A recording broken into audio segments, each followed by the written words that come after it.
جو بالکل صف اول کے افراد تھے ان کا، بعض والوں کا ذکر بالکل نہیں تھا. مثال کے طور پر صف اول میں ڈاکٹران مولا امیر المومنین جناب زینب اور جناب ام کلثوم علیہم السلام تھی.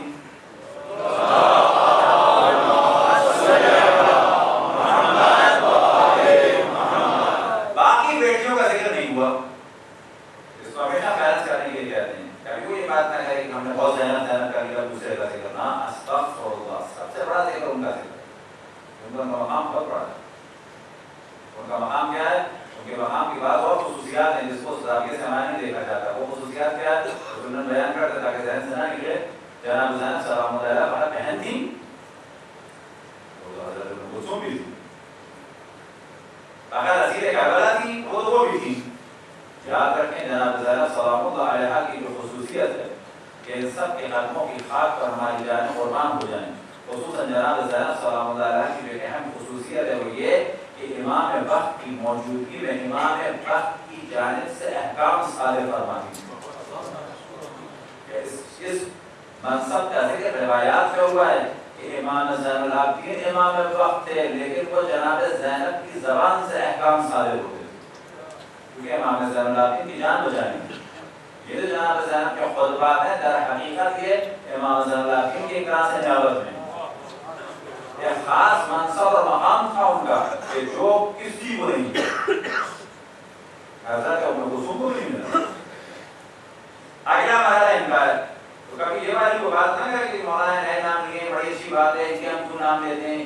ہاں، ان کا نام تو ہر صورت میں لینا ہے.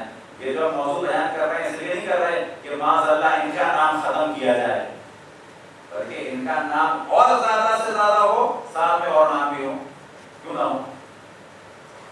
تو مولانا امیر المومنین کی اور صاحبزادیاں بھی کربلا میں. ابھی ہلکے سے نام لینے بعد میں انشاءاللہ ان کے بعد اور ذکر ہوں. ایک ام کلثوم کا احتمال، ایک ام کلثوم تھی، پھر رقیہ بنت علی، خدیجہ بنت علی، صفیہ بنت علی، ام جعفر بنت علی، ام الکرام بنت علی اور فاطمہ بنت علی. یہ بیٹیاں تھیں سب، یہ اسیر ہوئی. تو جناب زینب سلام اللہ علیہا کی بیٹی کی جو مصروفیت ہے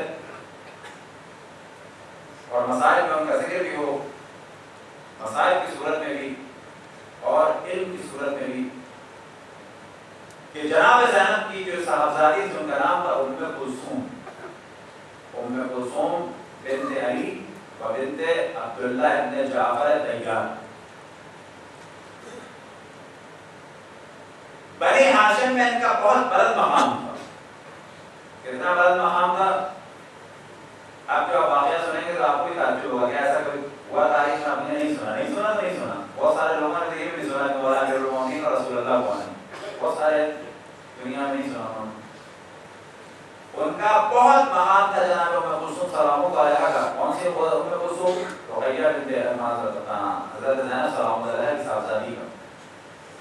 معاویہ نے یزید کے لیے ام کلثوم بنت علی و بنت عبداللہ کا رشتہ بھیجا. مروان کے ذریعے رشتہ بھیجا جناب عبداللہ کے پاس. جناب عبداللہ نے جواب دیا میری اولاد کے بارے میں جو ڈیسیژن کا حق ہے وہ حسین ابن علی کو. جو بھی شادی ہو رہی ہے جو حسین ابن علی. یہ مروان مرحوم لعنت اللہ علیہ امام حسین علیہ السلام کے پاس آ کر کے یہ والا موضوع امام نے کہا موضوع تو سادہ نہیں ہے. کل محفل جمع ہوگی، سب لوگ آئیں گے، بزرگان قوم سب ہمارے بڑے جمع ہوں گے، وہاں آگے بات کرنا. اب اس کے بعد بنی ہاشم کے بزرگان جمع ہوئے اور آگے اس نے موضوع ڈسکس کیا اور اس کے بعد معاویہ کا پیغام دیا کہ معاویہ چاہتا ہے کہ اپنے فیصل یزید کا اخ جو ہے ام کلثوم بنت زینب اور بنت عبداللہ سے. اور معاویہ کا پیغام ہے کہ جتنے قرضے عبداللہ کے ہیں وہ ادا ہو جائیں اور جتنا مہر عبداللہ کا ہے اتنا ہوگا مہر، اور جو آپس کی ہماری دشمنی ہے وہ ختم ہو جائے گی.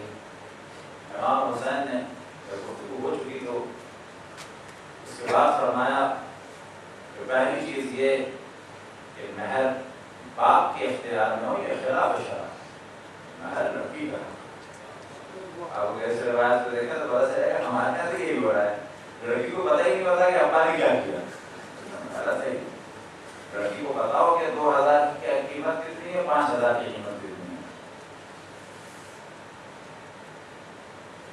میں کہ مسئلے میں جنرل اصول وہ جو لڑکوں کے لیے ذرا سرزش ہو جائے گی، اس میں رقص ہو رہا ہے، موسیقی ہو رہی ہے، مہندی ہو رہی ہے، ماجرا ہو رہا ہے، جہیز کی ڈیمانڈ ہو رہی ہے. ایک آدمی منہ پھاڑ کے اسکوٹر بولتا ہے تو دوسرا جو ہے گاڑی بول رہا ہے. ہاں مہر جب آتا ہے تو کیا کہتے ہیں؟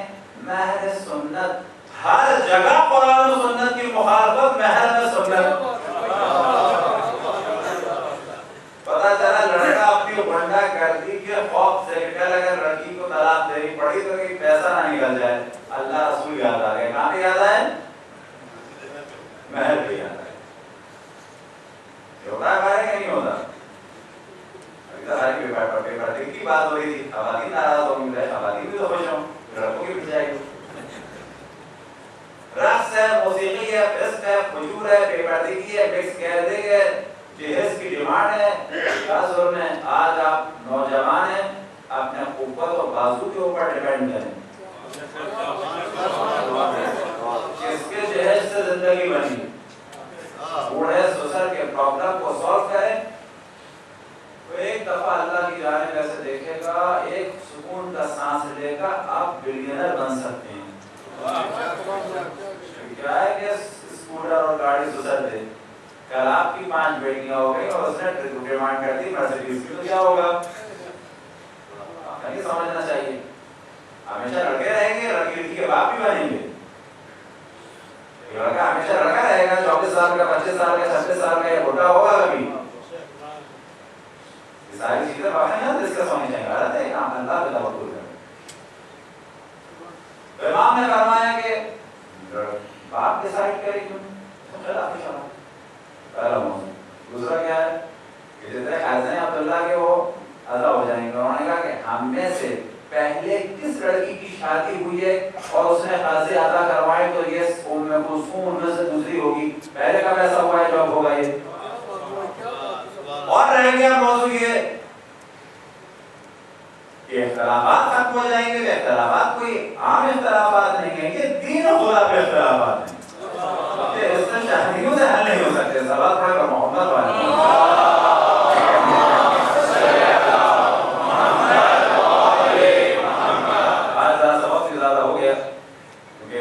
ان کا ذکر ہم چاہ رہے تھے کر دیں. تو یہ جناب ام کلثوم کربلا میں تھی. واقعات کربلا میں جو ظلم کی انتہا ہے وہ اہل حرم کا اسیر ہونا. اہل حرم کا جو اسیر ہونا ہے، امام حسین کی شہادت کے بعد سے جو سخت ترین مرحلہ تھا وہ خیموں میں ڈلنا اور شام میں غریبہ. اس جانے کی توجہ ہوگی اس کے بعد شام میں غریبہ کے واقعات ہمارے بھی ضروری ہے بیان ہونا. سودا کی زمین. اگلا مرحلہ تھا ان بیویوں کا اسیر ہونا. جناب ام کلثوم سے ایک نسبت ایک مصائب کی بعض مقادر میں نقل ہوا اور روایت میں عام طور پر فقط ام کلثوم کا ذکر ہے اور بعض شواہد یا اس کے حساب سے جو خود ہمارے ذہن میں آتا ہے کہ شاید یہ اشارہ حضرت ام کلثوم بنت زینب اور بنت عبداللہ کی جانب. اہل بیت کی توحید اس سے زیادہ کیا ہو سکتی ہے کہ تصور کریں کہ بازاروں اور درباروں میں آل رسول کو پھیلایا جائے. بازاروں اور درباروں میں آل رسول کو پھیلایا جائے. کیسے پھیلایا جا رہا ہے یہ تو آپ عام طور پہ سنتے ہیں کہ اسیر بنا کے پھیلایا جا رہا ہے، لیکن آپ جانتے ہیں کہ کون سا اسیر؟ عام مسلمان جب ان کو دیکھتا تھا تو وہ بعض لوگ یہ سمجھتے تھے کافر کنیزیں اور غلام. کافر. بعض جگہ روایتوں میں خود نہ ہوا جناب زینب اور جناب ام کلثوم نے کہا کہ اس طرح سے ہمیں اسیر کیا جا رہا ہے دور کو دیلم اور کابل کی کنیز ہے. اشارہ تھا کہ جیسے کافر کنیز ہے. ایک واقعہ دربار یزید میں ہوا اور یہ واقعات 2 دفعہ یا 3 دفعہ میں سے ایک دفعہ جناب سکینہ اور جناب سکینہ بنت حسین کے جناب فاطمہ بنت حسین کے ساتھ شاہی نے اشارہ کیا اور کہا کہ یا امیر حاضری حاضر الجاریہ، اے امیر یہ کنیز مجھے تحفے میں دے دے۔ بالکل ایسے ہی واقعہ ہے کہ حضرت ام کلثوم کے ساتھ ہوا کہ حضرت کلثوم کون سی تاریخ میں واضح نہیں ہے، لیکن جو ہمارا خیال یہ نتیجہ نکلتا ہے کہ شاید کہ حضرت ام کلثوم صغرا ہیں جناب زینب کی صاحبزادی، اور دونوں واقعات بالکل الگ الگ ہے کہ دربار یزید کے اندر ایک مسئلہ آیا تھا اسی دوران جو سفر پہ گیا ہوا تھا، عراق سے اس کا تعلق اور اس مسئلے کا نام تھا زبیر۔ جب یہ آیا تو اسے یہ نہیں معلوم تھا کہ کون ہے، اور اس نے حضرت ام کلثوم کے لباس کی جانب ہاتھ بڑھایا، جس پہ حضرت ام کلثوم نے کہا دع یدک ابا اللہ یدک، اپنے ہاتھ دور کر خدا تیرے ہاتھ کاٹ دے۔ اب آپ تصور کریں مظلومیت اہل بیت کی، مظلومیت اہل بیت کا تصور کریں کہ جو ہم نے جملہ کہا کہ جب گزارا جاتا تھا اہل بیت کو تو بعض لوگ تو یہ جانتے تھے کہ رسول اللہ اور مولا امیر المومنین کی نسل سے ہے، لیکن بعض لوگ یہ سمجھتے تھے کہ یہ کافر کنیزیں یا غلام ہیں کہ جن کو اسیر کر کے لایا جا رہا ہے، کیونکہ عالم اسلام میں اس 50 سال میں کبھی کسی کو اس طرح سے مسلمان کو اسیر ہوتے ہوئے نہ دیکھا تھا۔ اگر امت نے کسی کو اسیر ہوتے ہوئے دیکھا تو وہ رسول اللہ کی بیٹیوں، رسول اللہ کی نوازیوں، مولا امیر المومنین اور جناب سیدہ کی بیٹیوں، رسول اللہ کے اہل حق کو دیکھا۔ اب زبیر نے جب یہ جملہ سنا کہ جناب ام کلثوم سلام اللہ علیہ نے کہا دع یدک ابا اللہ یدک، اکسر یدک ابا اللہ یدک، اپنے ہاتھ کو دور کر خدا تیرے ہاتھ کاٹے، تو وہ شخص گھبرا کے کہتا ہے کہ ان اسیروں کو عربی نہیں آتی ہے۔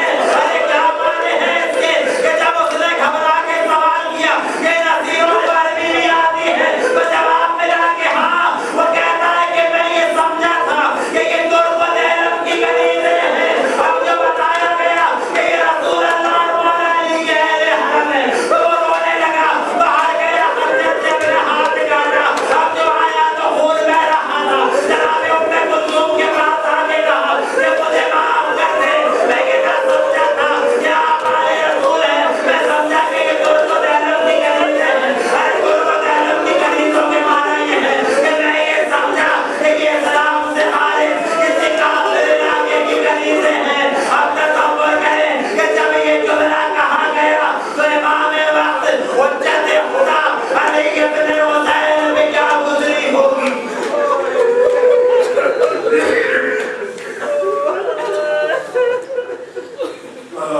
لعنت اللہ علی قوم الظالمین۔ یا اللہ جس جس نے رسول اللہ جناب سیدہ اور احباب ذریہ اور سب پہ لعنت فرما، جو جو ظلم شریف کا جس جس نے ظلم کے راہوں کو ہموار کیا اور جو جو ظلم پہ راضی اور سب پہ لعنت فرما۔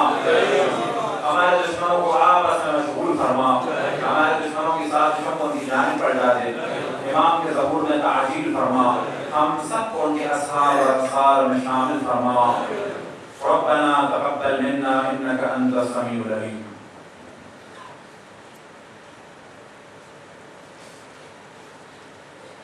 دعا کی درخواست خداوند تبارک و تعالی بحق مصلوبیت اہل بیت علیہ السلام، بحق عصیری جناب زینب صلوات اللہ وسلام علیہا۔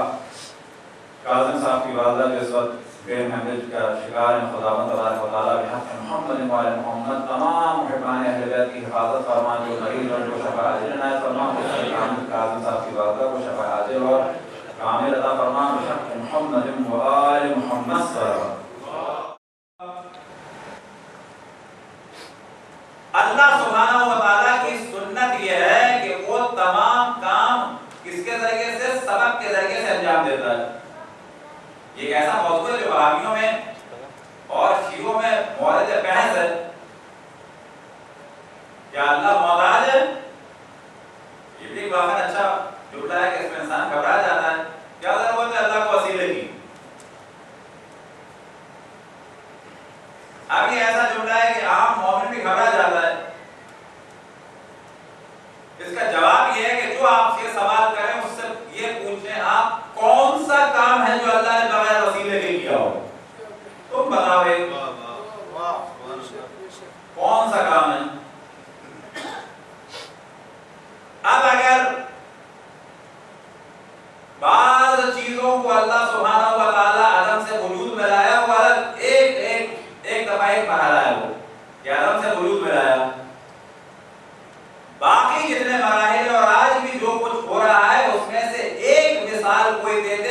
اللہ نے سبب کو استعمال نہ کیا ہو. ممکن ہے کوئی کہ حضرت آدم پیدا ہوئے بغیر ماں باپ کے، لیکن کیا بغیر مٹی کے پیدا ہوئے؟ سبب کیا اللہ قادر نہیں تھا فوراً کون فیکون کہتا اور مٹی آ جاتی؟ لہٰذا روایات شیعہ اور سنی میں کہ اس زمین کی مٹی، کیونکہ اللہ نے حضرت آدم کو اس زمین کے لیے بنایا تھا تو زمین کی مٹی تھی. ایسی باڈی ہو، ایسا جسم ہو کہ جو سیارے کی مناسبت سے ہو، مریخ کے لیے نہیں بنایا تھا، یہاں کے لیے بنایا. کیا یہ ممکن ہے کہ اللہ انسان کو پیدا کر سکے؟ مثال کے طور پہ کسی وہابی سے کہیے، وہ پوچھے کوئی وہابی سعودی عرب کو جائے مثلا آپ کے انٹرویو کے لیے،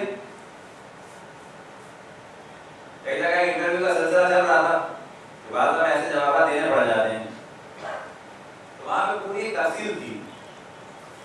یہاں انڈیا کے دوست تھے، مذاقیہ بھی تھے اور ذرا کھل کے بولتے بھی تھے، گھبراتے بھی تھے. ایک جگہ انٹرویو تھا تو انہوں نے سوال کیا کہ آپ کتنے بھائی ہیں؟ ان کے 6 سال بھائی تھے، ایک والد. اب وہاں پہ کہتے ہیں سارے بھائیوں کا پورا بایو ڈیٹا دو، خصوصاً کہاں کام کرتے ہیں.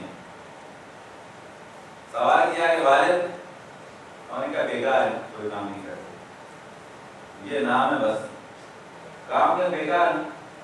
بھائی یہ نام ہے، دوسرا بھائی یہ نام، کیا کرتے ہیں؟ سب بیکار ہیں. اور وہ کہہ رہا ہے کہ مذاق کی جگہ نہیں، کہنے مذاق کر رہا ہوں، سب بیکار ہیں، ایک میں کہہ رہا ہوں تو کام کے لیے نکلا ہوں. بابا آدمی کو کہنا سا کیا کہنے نہیں، یہ مذاق نہیں، کیا کہنے سب بیکار ہے، سب کچھ نہیں کرتے، سب ایسے بیکار ہے، ایسے گھومتے بیکار ہوتے، میں بس کام کرتا ہوں. وجہ کیا تھی؟ وہ کہہ رہے تھے کہ میں دوں گا ہی نہیں، غیر ضروری چیزیں کیا ضرورت.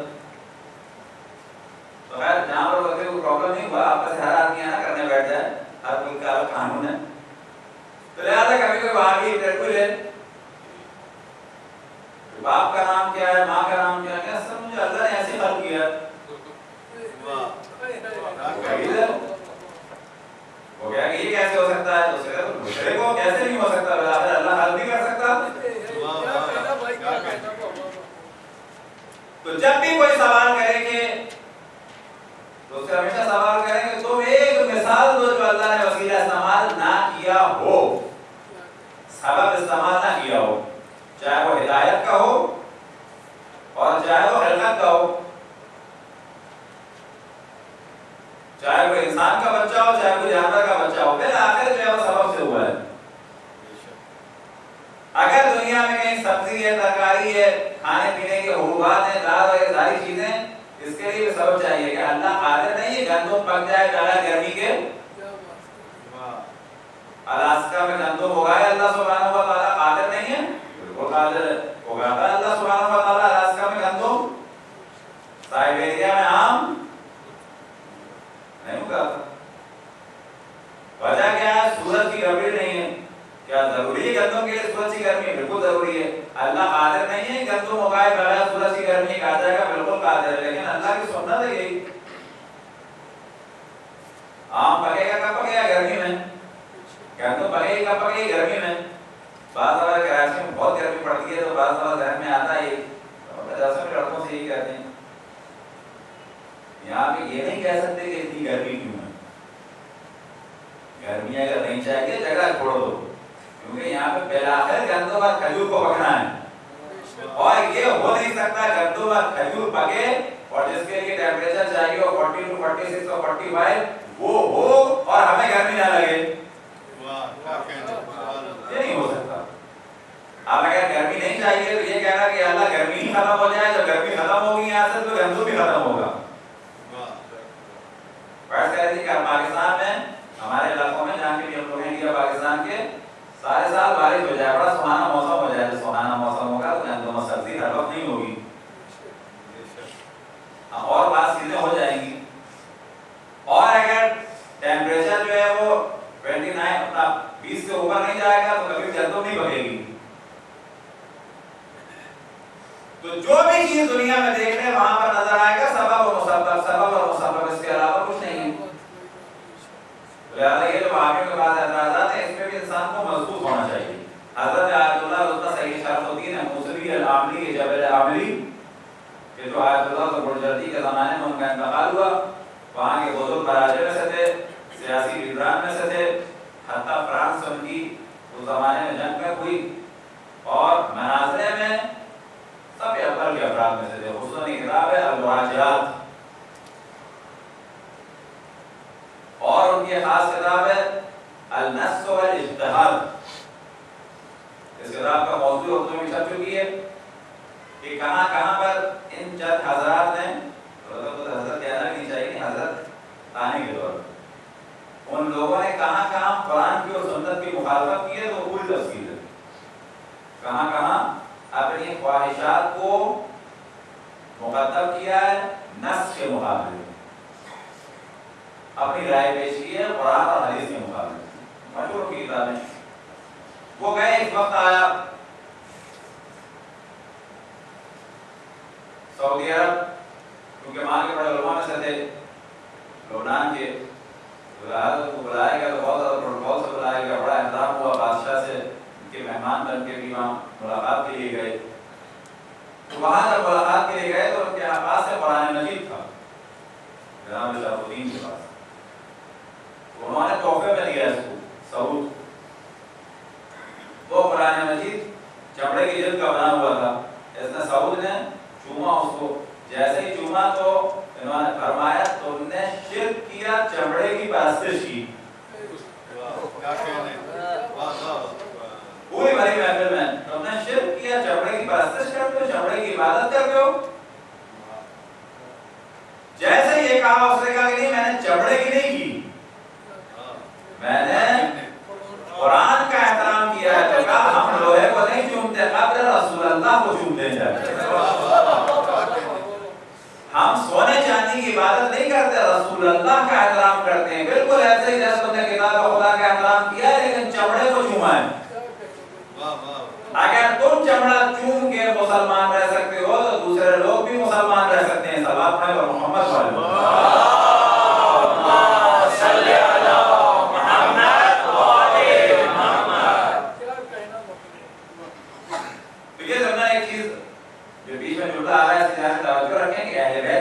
دعوت دے، اہل بیت کے طرفداروں کو کم نہ کریں۔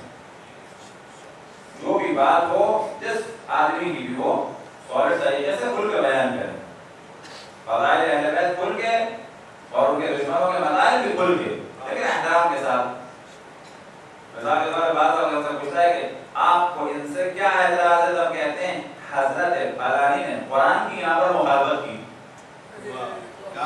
وہ انسان جو ہے وہ سوچتا ہے کہ ابھی کیا کہوں، یہ آپ کی کتاب ہے، حضرت فلان ابن فلان رضی اللہ تعالیٰ عنہ، تو خیر نہیں کہتے، انہوں نے یہاں پر قرآن کی مخالفت کی۔ اب آپ بتائیں کیا کہیں، تائید کریں ان کی؟ حضرت فلان نے جناب سیدہ کے گھر کا گھراؤ کیا، یہ دلیل ہے، کیا کریں؟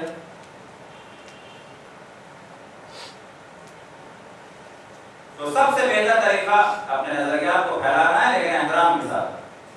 دوسرے کے چہرے سے نقاب کو ہٹانا ہے، لیکن اس لیے نہیں ہٹانا کہ فقط ہم ہی اس کو کہتے رہیں۔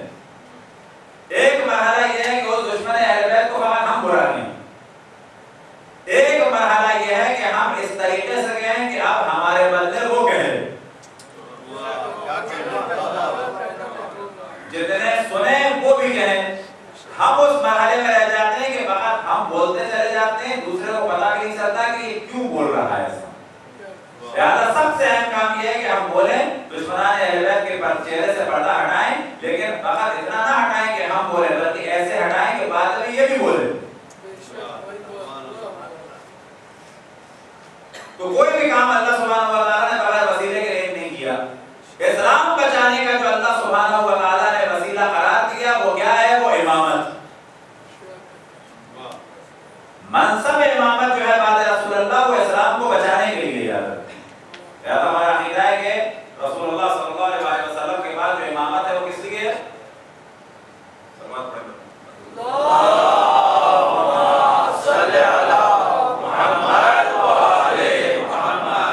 منصب امامت اس لیے ہے کہ دین کی حفاظت کرنی ہے۔ دین آ گیا، مکمل ہو گیا ہے۔ سابقہ انبیاء کے دور میں دین آیا، بعد میں تحریف ہو گئی۔ اب یہ خاتم الانبیاء کا دین آیا، نہ کتاب دوسری آئے گی، نہ دین دوسرا آئے گا. اب ضرورت ہے ایسا سلسلہ ہو کہ یہ دین قیامت تک کے لیے محفوظ ہو جائے. تو لہذا امامت کا سلسلہ شروع ہوا. امامت کے موضوع تقریباً ہر مجلس میں ظاہر توجہ دلاتے ہیں کہ بالآخر کلچر بنانا پڑے گا. بعض نظریات کو پھیلانا ہے بغیر کسی خوف کے. ہمارے جو بہت زیادہ پرابلم ہے وہ کیا ہے؟ کچھ پبلک کا خوف ہے یہاں والے کو، اور کچھ خوف یہ ہو جاتا ہے کہ آپ کہیں گے یہ تو پہلے بھی سنا تھا پہلے تو اللہ کا نام بھی سنا تھا، کہ اللہ کا نام لینا چھوڑ دیں کیا کریں. اب آپ کہیں تو ہر دفعہ اللہ کا نام لیتے ہیں، تو اللہ کا نام نہ لیتے تو بھگوان کا نام لے دفعہ بسم اللہ. اللہ ہی کہنا ہوگا بسم اللہ، بھگوان تو نہیں کہیں گے. آپ کہیں تو ہر دفعہ ہی بسم اللہ، تو ہر دفعہ ہی بسم اللہ ہوگا. بالآخر پیدا ہونے سے لے کے قیامت تک بسم اللہ ہوگا. پیدا ہونے سے لے کے قیامت تک لا الہ الا اللہ محمد رسول اللہ. پیدا ہونے سے لے کے قیامت تک جو ہے وہ مولا علی کا ذکر. کیا کریں؟ ایک اہم ترین موضوع کے جس پہ جوانوں کو کام کرنا چاہیے، اور اتفاق سے کیا ہے کہ ایسے صاحب نظر آئے کہ انشاءاللہ ان سے کام لیا جائے گا، وہ کیا کہ بعض نظریات ہمارے یہاں سے اللہ سبحانہ و تعالیٰ نے جو توفیق دی ہے خصوصاً انٹرنیٹ کے ذریعے سے اس کو پھیلانا. انہیں میں سے ایک اہم ترین موضوع یہ ہے کہ صحیح بخاری میں بھی ہے کہ رسول اللہ صلی اللہ علیہ وسلم کے 12 خلفاء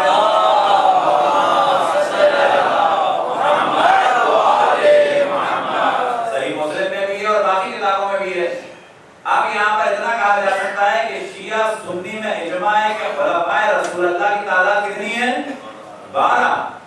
یہ موضوع اجماعی موضوع ہے. یہ موضوع ایسا نہیں ہے کہ صحیح بخاری کا یہ اصول کافی کا ہے یا بہار الانوار کا یا تہذیب یا استفسار یا منلا یا ذل الفقیر کا نہیں ہے. یہ موضوع جو ہے توحید، یہ موضوع جو ہے اصول کافی، فروع کافی، استفسار اور ساتھ ہی ساتھ ان کتابوں کا بھی اصول صحیح بخاری، صحیح مسلم، سنن ماجہ، ان سب کا موضوع ہے. واحد موضوع ہے ان سب کا وہ کیا کہ 12 خلفاء ہوں گے اس امت کے، 12 امیر ہوں گے، 12 امام ہوں گے. یہ ایک ایسا موضوع ہے کہ اس کو ہمیں پھیلانا چاہیے احترام سے. ابھی سوال کیا جائے کہ دنیا میں ایک اتنی بڑی تعداد الحمدللہ دیگر بھائیوں کی ہمارے وہ سب مسلمان ہیں، کوئی کافر نہیں ہے. یاد رکھیں، نہ سنی، نہ سنیوں میں دیوبندی، نہ بریلوی، نہ اہل حدیث، نہ بوری، نہ آغاخانی، نہ عوابیہ، نہ دروس، کوئی کافر نہیں ہے. جو بھی لا الہ الا اللہ محمد رسول اللہ کے مسلمان ہیں، ان مسلمانوں کو ہمیں اہل بیت سے قریب کرنا ہے، اہل بیت کی فوج میں اضافہ کرنا ہے، نہ کہ اہل بیت کی فوج میں قلت کرنی ہے. بعض لوگ کہتے ہیں آخانی مسلمان نہیں ہے. کون کہتا ہے مسلمان نہیں ہے؟ وہ مسلمان ہیں. نظریات خراب ہیں، جہاں بھی نظریات خراب ہو انسان کافر ہو جاتا ہے، ایسا تو نہیں ہے. آپ یہ تصور کریں کہ شیعوں کے علاوہ ایک بہت بڑی تعداد ہے مسلمانوں کی. اس میں سے بعض کبھی اپنے آپ سے سوال کریں، جو ہمارے مومن نہیں کرتے اس چیز میں، اپنے آپ سے سوال کریں ان میں سے کتنے پرسنٹ کو پتا ہے کہ ان کی کتابوں میں 12 خلفاء کا ذکر ہے؟ کتنے پرسنٹ کو پتا ہے؟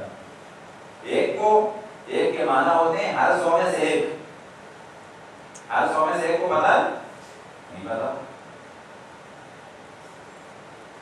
1000 میں سے ایک کو پتا ہے؟ 1000 میں سے ایک کو پتا ہے، یعنی 1000 بچوں کا اسکول ہے تو اس میں سے ایک بچوں کو پتا ہے کہ صحیح بخاری، صحیح مسلم ہے اور شیعہ سنی میں اجماعی موضوع ہے کہ رسول اللہ کے 12 خلفاء ہوں گے. 1000 میں سے ایک کو پتا ہے؟ 10,000 کے کارخانے میں ایک کو پتا ہے؟ نہیں پتا. کون بتائے گا ان کو؟ ان کے علماء بتائیں گے؟ نہیں، ہم بھی نہیں بتائیں گے. کون بتائے گا؟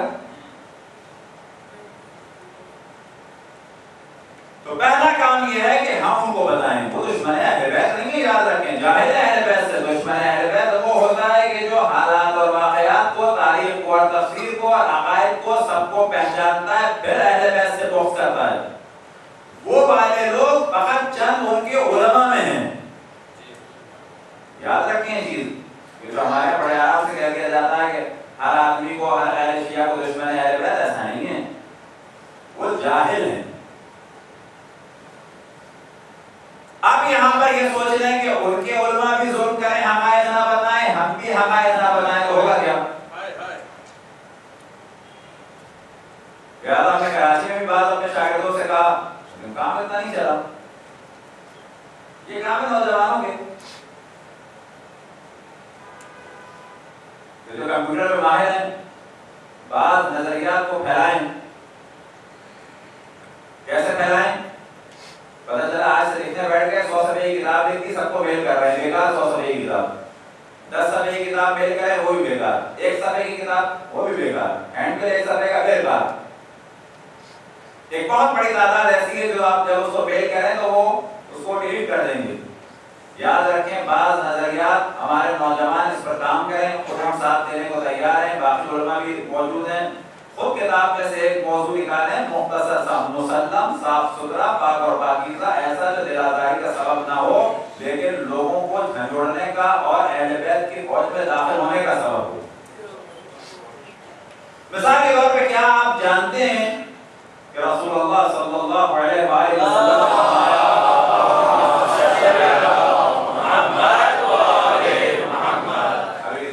کتنی لائن ہو جائے گی کہ آپ جانتے ہیں؟ یہ کو پورا نام اور سب سوال جو ہے وہ بڑی چھوٹی سی آ گئی کہ تمام مسلمانوں کا اجماع ہے اور یہ موضوع صحیح بخاری، شیعہ سنی تمام کتابوں میں ہے کہ رسول اللہ کے 12 خلفاء ہیں. اتنا سمجھ سے بس، اس سے اگر ذرا سا بھی پڑھا ہوا بیکار تو ایک دن بیکار. اتنا چھوٹا میسج کہ کوئی نہ بھی پڑھنا چاہے کیونکہ ظاہر سبجیکٹ دیکھتے ہیں تو سبجیکٹ دیکھنے میں ہی کلیئر ہو جائے. اب یہ والا میسج کتنے سال چلنا چاہیے؟ ہر جمعہ نیا میسج، یہ بھی بیکار. یہ والا میسج کچھ لوگ چلائے کتنے سال؟ 10 سال، کم سے کم 10 سال. 10 سال زیادہ نہیں ہے، کم سے کم 10 سال ساری دنیا کو مل کر. اب اس میں باقاعدہ بعض نوجوان بہنیں دیکھیں کہ کس طرح کہاں سے مختلف ای میل ایڈریس مل سکتے ہیں، کس طرح سے بھیجا جا سکتا ہے. کوئی شدت نہیں، کچھ نہیں، اتنا چھوٹا میسج کہ وہ پڑھ کے ہٹانا بھی چاہے بے شک ہٹا دے. اب اگر اس سے ریلیٹڈ آپ کو زیادہ تفصیل دینی ہے تو وہاں پہ لکھ دیں گے، اگر اس پہ آپ کو اور معلومات کرنی ہے تو فلانی جگہ کر لیں، بے شک یہ ہو، لیکن ایک لائن سے اوپر میسج نہ ہو. 12 خلفاء والا موضوع ایسا ہے کہ اس میں تمام مسلمان متحیر ہیں سوائے مذہب اہل بیت کی. کیونکہ سوال یہ پیدا ہوتا ہے کہ اگر 4 خلفاء یہ ملا دیے تو پھر 5ویں خلیفہ امام حسن، پھر بنو امیہ کے بنو عباس کے لیے تو 12 نہیں ہوتے. اب کیا ہے پرابلم ہے، جتنے مفسرین ہیں صحیح بخاری کی یا دیگر کتب کے علماء کرام جو ہمارے برادران کے سب علماء ہیں وہ پریشان ہیں کہ بالآخر یہ کیسے سیٹ کیے جائیں 12، کون ہے یہ 12. اب اس کا ایک سلوشن جو بعض علماء نے نکالا اور اس ظاہر توجہ ہونی چاہیے، پھر ہم عرض کریں کہ اس کو ڈسکس کرتے ہیں کیوں، تاکہ نوجوانوں کے پاس یہ معلومات آئے. اب ہم زندہ رہیں یا مر جائیں، اگر آپ نے اسی ایک لائن کو میل کیا ہمارے کہنے پر تو ہماری آخرت کے لیے یہی کافی ہوگا. 10-20 سال وہ ایک لائن چلے. 100 صفحے کی کتاب ممکن ہے کام نہ آئے، 100 صفحے کی کتاب ایک دفعہ چھپے تو شاید کوئی دوبارہ نہ چھپائے، لیکن یہ ایک لائن اگر آپ لوگ میل کرنا شروع کریں اور یہ قسم کھا لیں یا امام حسین علیہ السلام سے آج ہی وعدہ کر لیں کہ پورے 10 سال اس لائن کو میل کروں گا، ہر روز مثال کے طور پہ اتنے افراد کو میل کروں گا. مشکل ہے کام؟ یہ بھی مشکل نہیں. تو بعض علماء نے جو اس کا ایک جواب نکالا ہے، دیگر علماء ہیں، دیگر جو مذاہب علماء ہیں، اور انہی علماء کے سلسلے میں سے آج کے دور میں ایک مشہور عالم ہے جو یہی جواب دیتے ہیں، کیونکہ ظاہر سے وہ جواب ہے نہیں کوئی، البتہ صحیح جواب وہ ہے جو ہمارا عقیدہ ہے، لیکن وہ بالآخر حدیث کے بعد جواب دیتے ہیں. وہ کون ہے؟ مولانا طاہر القادری صاحب. ان کا جواب ایسا نہیں ہے کہ وہ ہم اس کو مانے، یاد رکھیں، وہ جواب ہے دوسروں کو صحیح جواب یہ ہے کہ یہی دین کے ہیں، یہی دنیا کی ہیں 12 جو ہم نے پہلے نشست میں عرض کیا کہ نماز بھی ان سے پوچھنی ہے، کوئی اگر ہمارا خاص مسئلہ ہو گیا تو شرط نہ کے باپ سے نہیں پوچھ سکتے، وہ بھی ان سے پوچھنا ہے، امام وقت سے شرط نہیں کرنی ہے، زوالی مسئلہ ہے کسی سے ڈسکس نہیں کر سکتے، کس سے کریں گے؟ اپنے امام سے کریں گے ہم، وہ کس سے کریں گے؟ وہ معاویہ سے نہیں کریں گے جا کے یہ یزید سے۔ اب انہوں نے اس کا جو ایک سلوشن نکالا، خود انہوں نے نہیں نکالا، یاد رکھیں، یہ بعض پرانے علماء اس روش پہ چل رہے تھے۔ وہ کیا نکالا کہ رسول اللہ صلی اللہ علیہ وآلہ وسلم کی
تو یہ وہ موضوع ہے کہ جس کی جانب توجہ ہے، آپ میں سے کوئی بھی اسلام کو شروع کر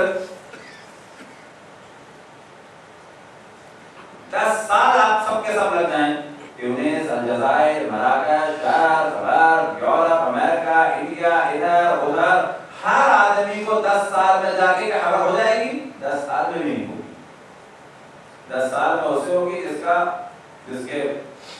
جس کو وہ بیل پہنچے گی، ممکن ہے وہ ڈسکس کرے اپنے باپ سے، ممکن ہے نہ کرے، ممکن ہے زیادہ کو بتائے، ممکن ہے نہ بتائے، بس معلوم ہوا کہ بہت کام کرنا ہے، کام کم نہیں ہے، بہت کام کرنا ہے، اور جتنی تعداد بڑھے گی اتنی خدمت ہے امام زمان علیہ السلام کی۔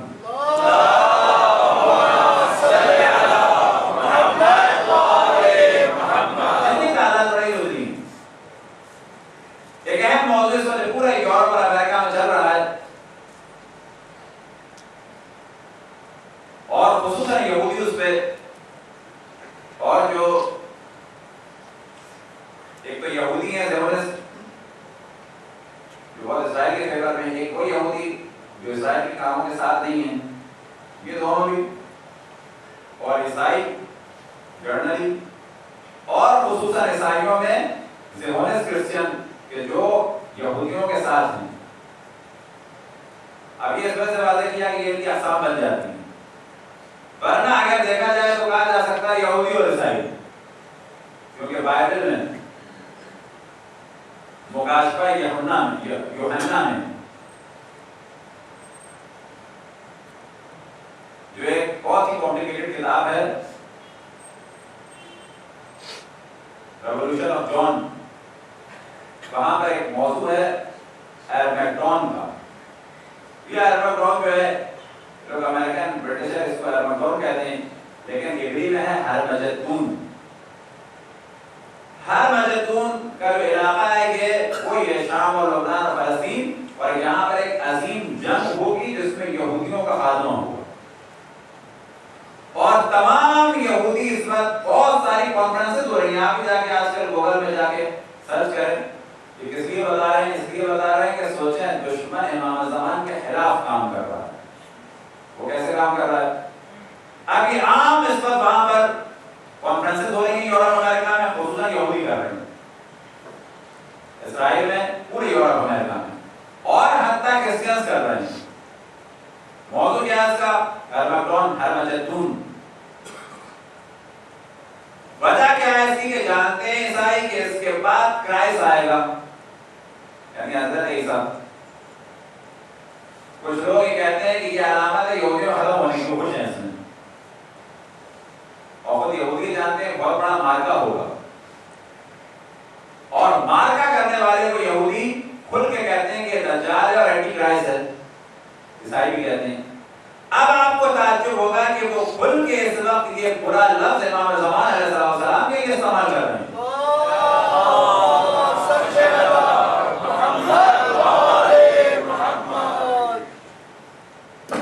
اور ہمارے یہاں کی روایتوں میں ہے کہ سورہ بنی اسرائیل کی آیت نمبر 2 کے ضمن تفاسیر میں ایک بڑا مارکا ہوگا اور ایک بہت بڑی جنگ ہوگی، اور اسرائیل کا خاتمہ ہوگا، کس کے ذریعے سے؟ امام زمان کے ذریعے سے، ان کے اصحاب کے ذریعے سے۔ یہ والا موضوع وہ بھی جانتے ہیں،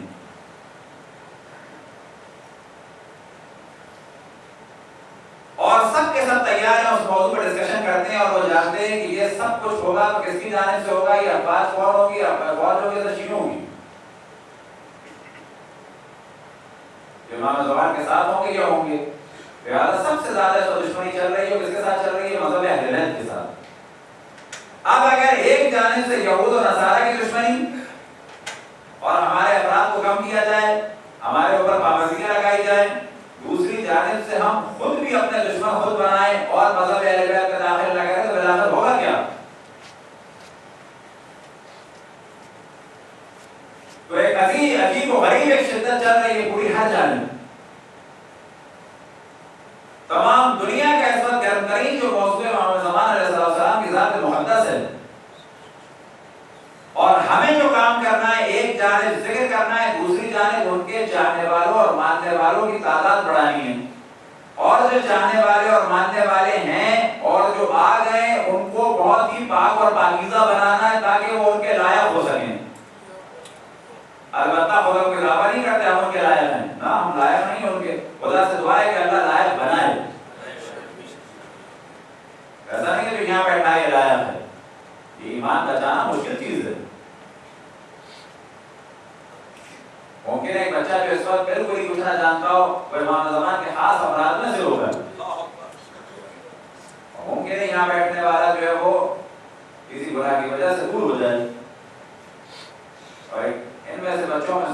خاص آدمی ہوں. تو کبھی انسان اپنے اوپر یا اپنی عبادت کے اوپر تکبر نہ کرے. تو سب سے اہم موضوع یہ کہ اہل بیت کی جانب دعوت کی جائے. وجہ کیا ہے کہ یہ دین در حقیقت یہی قرآن و اہل بیت. اب جو اہم ترین ذمہ داری ہے قرآن کی معرفی اور قرآن کو پہچان پانا اور اہل بیت کو پہچان پانا. قرآن کی طرفدار بنانا اور اہل بیت کی طرفدار بنانا. اور سب سے زیادہ ضروری کام اہل بیت کی جانب دعوت دینا. کیوں کہ اہل بیت ہی کے ذریعے سے قرآن واضح ہوگا. اور تمام مسلمانوں میں جو ایک مرکز بن سکتا ہے وہ کیا چیز ہے؟ اہل بیت کی ذات یاد رکھیں. بس جب بھی بات کریں کسی غیر سے تو اس سے کہیں کہ سب کچھ چھوڑو, یہ دیکھو سب سے زیادہ فضائل کس کی ہیں. ہم سب کے سب ہاتھ ہٹا لیں. مثال کے طور پہ مولانا امیر المومنین امام حسن امام حسین کو معاذاللہ ایک مثال کی بات ہو رہی ہے, ہم سب کے سب ہٹ جاتے ہیں, آپ بھی چھوڑ دیں ہم بھی ہٹ جاتے ہیں, بالکل ڈفرنٹ ہو جاتے ہیں. بعد رسول اللہ کون ہے نہ ہمیں پتا نہ آپ کو پتا. تمام افراد لگ جائیں اپنے اپنے مکتب کی کتابیں دیکھنے, پہلا مرحلہ, بعد میں تمام کتابوں کو ملا کے دیکھیں دوسرا مرحلہ, اور آخر میں ایک جگہ جمع ہو اور اس کے بعد جواب دیں کہ سب سے زیادہ فضائل کس کے ہیں, اس کے دامن کو تھام لیا جائے. تو یاد رکھیں جواب ملے گا سب سے زیادہ فضائل اہل بیت کے, اور ان میں سب سے زیادہ فضائل مولا امیر المومنین علی بن ابی طالب.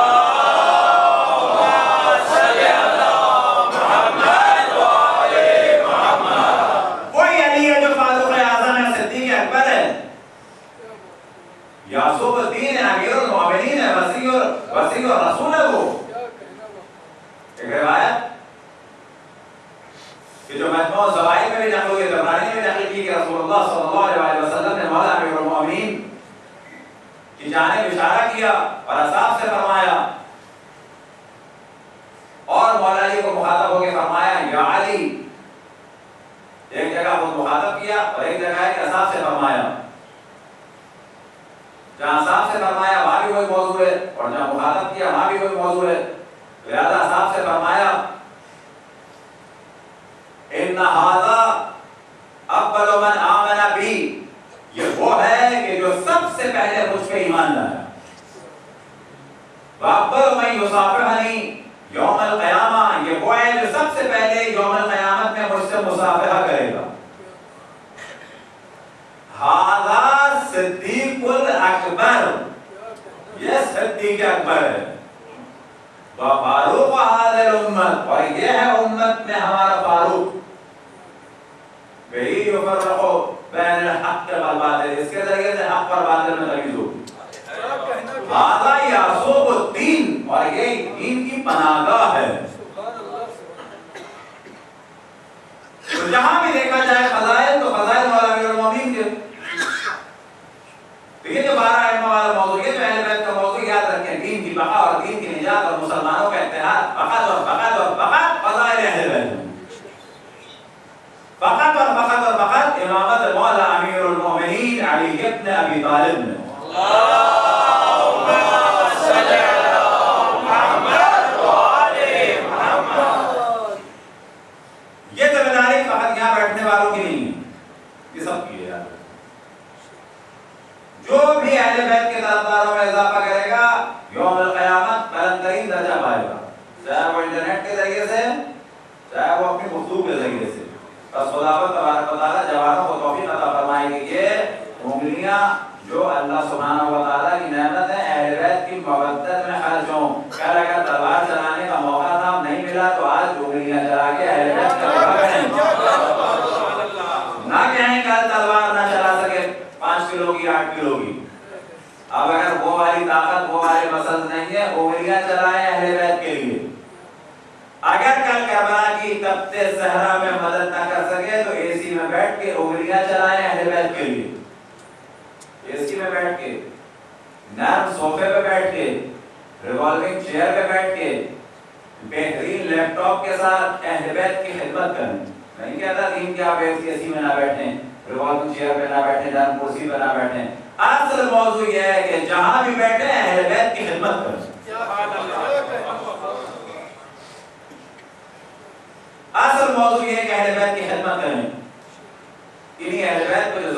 سلسلہ شروع ہوا تو اس کا عظیم ترین جلوہ ہے کربلا.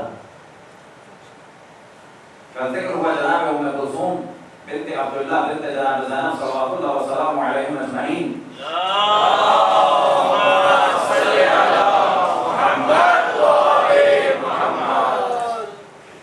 پھر نوجوانوں کی جانب توجہ دلائیں کہ اپنا حسن کا خیال رکھیں, کوئی مظاہرہ نہیں, جمال کا خیال رکھیں, کوئی مظاہرہ نہیں, فیشن کریں, کوئی مظاہرہ نہیں, اچھے رہیں, کوئی مظاہرہ نہیں, خوش رہیں, کوئی مظاہرہ نہیں, لیکن کوئی کام بھی تعلیمات و قرآن و اہل بیت کے خلاف نہ ہو. ایکسرسائز کریں, بڑی اچھی بات ہے, لیکن سلیپ لیس پہن کے اس طرح سے نمائشیں نہ کریں, صحیح نہیں ہے بالکل. کسی کو گمراہ نہ کریں, کسی کے نظریات کو خراب نہ کریں.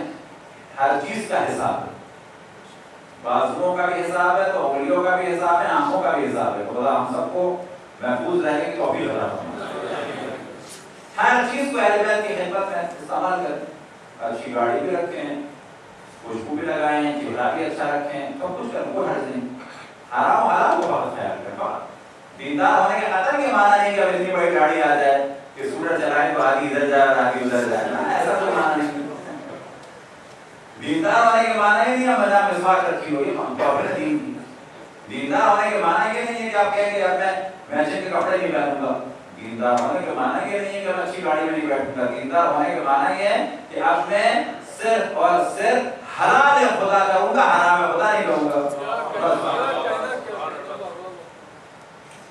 جناب زینب سلام اللہ علیہ کے داماد کا بیٹی کا ذکر ہوا. اسی نشست کے بعد اگر کسی کے ذہن میں امام حسین نے مراد کو جواب دیا تو اصلی شادی نہیں ہو سکتی. اسی نشست کے بعد امام حسین نے انتخاب کیا جناب ام کلثوم بنت عبداللہ بنت زینب علیہ السلام کے لیے, کس کا؟ قاسم ابن محمد ابن جعفر طیار کا. اب یہ میں فقط حضرت قاسم کہہ جائیں جو لوگ کہیں گے کیا ان سے ہو گیا, نہیں کرنا. حضرت قاسم ابن حسن سے نہیں, امام حسن کے فرزند جو مشہور ہے ان سے نہیں, بلکہ جناب زینب کے سمجھے شوہر کے بھائی کے بیٹے. یا بالفاظ دیگر جناب ام کلثوم جو بیٹی ہے جناب زینب کی, ان کے چچا کے بیٹے سے امام حسین نے کہا کہ میں اس سے چاہتا ہوں. اور جناب قاسم کے بارے میں روایتوں میں کہ امام حسین سے بہت زیادہ عیش تھے. امام حسین کے ہمیشہ ساتھ ساتھ ہوتے تھے. امام حسین کے بڑے عاشق تھے. کون؟ قاسم ابن محمد ابن جعفر طیار. جعفر طیار کے 3 بیٹے تھے, عبداللہ اور محمد. عبداللہ کے بیٹے کون کون؟ جناب زینب سے بھی, اور کون؟ جناب خولہ سے, ایک بیوی اور کی خولہ, ان سے بھی تھے. جناب محمد کا بیٹا کون؟ حضرت قاسم ابن محمد ابن جعفر طیار. یہ تھی بیٹی کہ جو کربلا کے واقعے میں تھیں اور اسیر ہوئیں, اور یہ تھے داماد جو واقعہ کربلا میں شہید ہوئے. اگر سوال کیا جائے کہ حضرت زینب کے داماد کا کبھی کسی نے سنا تھا کہ کربلا میں شہید ہوئے؟ نہیں ہوتا تھا. کیا کیا جائے؟ دودھ کی تعریف نہیں ہے, نہ چھٹی نہ ساتویں, روزہ ذکر نہ کریں. نیا ہوگا لوگ کیا کہیں گے, لوگ کیا کہیں گے, کر لیں گے, کیا کر کے لیں گے. بلا بہت ہمارے استاد کے جو کرنا ہے اللہ کے لیے کرو, فقط ذہن رکھو سن نمازہ تو کیا ہوا, کیا کرے گا تو. پھر جیسے کہتے ہیں تو, یا جیسے کہتے ہیں ورنہ, پھر کیا ہوگا, کیا مار دے گا کوئی. مار دیا تو کیا ہوا, ختم کر دیا, مار دیا ختم ہو گئے. مار دیا تو کیا ہوا, مار کے تو ختم کر دے گا. تو یہ ذہن میں رکھیں کہ جو کام اللہ کے لیے کرتے چلے جائیں. تھوڑے دن میں کلچر خود بنتا ہے. کلچر بنانا ہمارا آپ کا کام ہے. کلچر بنانا ہمارا آپ کا کام ہے. تو یہ تھے جناب قاسم ابن محمد ابن جعفر طیار صلوات اللہ وسلام علیہ وسلم.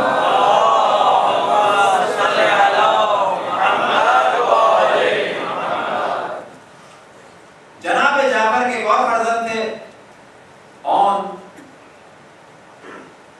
ایک اور ہو گئے کربلا میں کون؟ جناب زینب کے فرزند. ایک اور کون ہے؟ حضرت جعفر طیار کے بیٹے. یا بالفاظ دیگر حضرت زینب کے کون ہو گئے؟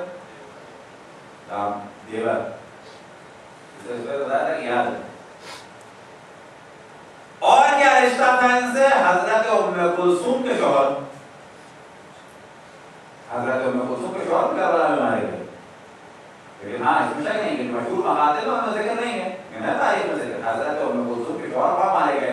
اب اگر عون ابن جعفر طیار کا شہدائے کربلا میں کثرت سے ذکر ہو تو جناب ام کلثوم کی شادی جو ایک فلاں شخص سے مشہور کی جاتی ہے وہ خود بخود ختم ہو جائے موضوع۔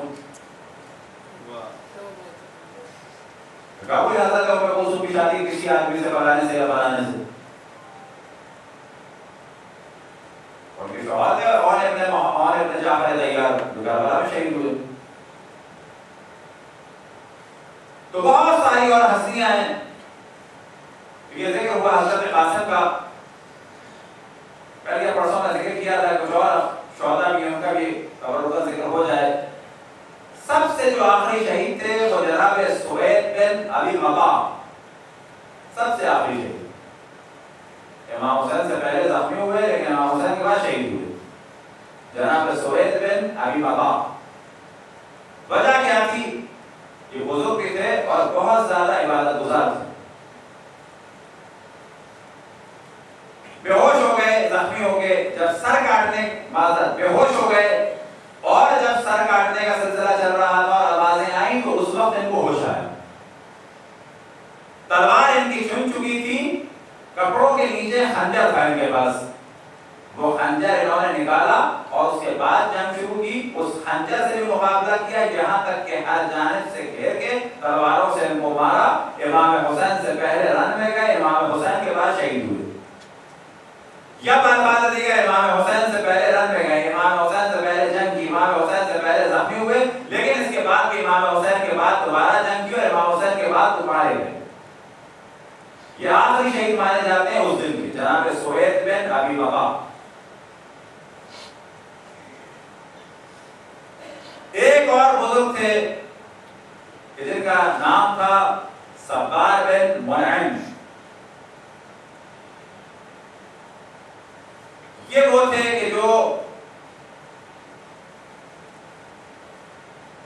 جب سر کاٹنے کا مسئلہ آیا تو اس وقت یہی ہوا کہ دیکھا یہ زندہ ہے، ان کے قبیلے والوں نے بچایا، بچانے کے بعد عبید اللہ بن زیاد کے پاس لے کر کہا کہ ہمارا اس کو چھوڑ دو، چھوڑ تو دیا لیکن گلے میں اور ہاتھوں میں اور پاؤں میں ان کے زنجیریں اور بیڑیاں ڈال دی گئیں، اور 6 مہینے کے بعد یہ شہید ہوئے، 6 مہینے۔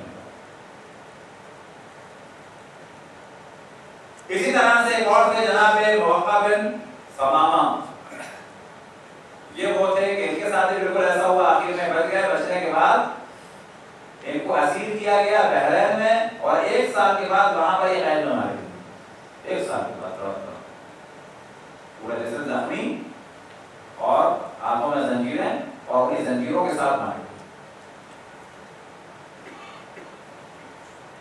تو واقع کربلا وہ کہ جس میں اہل بیت نے بھی ثابت کر دیا، اور آج یہ دین باقی ہے امام حسین کے خون کی وجہ سے، آج یہ دین باقی ہے امام حسین کے نام کی وجہ سے، آج یہ دین باقی ہے جناب زینب کے خطبوں کی وجہ سے۔ ایسے مصائب کے انسان تصور نہ کر سکے، ایسے مصائب کے انسان تصور نہ کر سکے۔ اسیری کے ایام ہیں، اسیری کہاں سے شروع ہوئی؟ ایک سخت ترین دن کہ جو جناب زینب اور جناب ام کلثوم کی زندگی کا پہلا دن تھا کہ جب امام حسین کا سایہ ان کے سروں پہ نہ تھا، یعنی 11 محرم 61 ہجری ہفتے کا دن، ایسا دن کہ جس میں جناب زینب اور جناب ام کلثوم کے سر پہ بھائی کا سایہ نہیں تھا۔ شب عاشور کیا تھی؟ سخت ترین تھا۔ اب 11 محرم کا سورج شروع ہوا ہے عجب عالم میں، اس عالم میں کہ عمر سعد کی فوجیں اور عمر سعد لاشوں کو اپنی فوج کی لاشوں کو اٹھا رہے ہیں، لیکن آل رسول کی اور اصحاب امام حسین کی لاش بے گور و کفن مقتل میں پڑی۔ دشمنان رسول کے سر اپنے جسموں کے ساتھ ہیں، لیکن امام حسین اور اصحاب امام حسین کے سر جسموں سے جدا ہیں۔ 11 محرم کا سورج نمودار ہوا. یہ وہ بچے ہیں جن کے کل کچھ کے دامن جلے، اور 11 محرم وہ فقط اہل حرم اور فقط وہ شہداء نہیں کہ جن کے سر جسموں سے جدا ہیں، بلکہ بعض وہ بچے بھی ہیں کہ جو 10 محرم کو مارے. یہ کیسے رات گزری ہوگی جناب زینب اور جناب ام کلثوم کی ان بچوں کے ساتھ کہ جو جنگ میں نہیں بلکہ خیمے جلنے اور گھوڑوں کی ٹاپوں سے مارے گئے.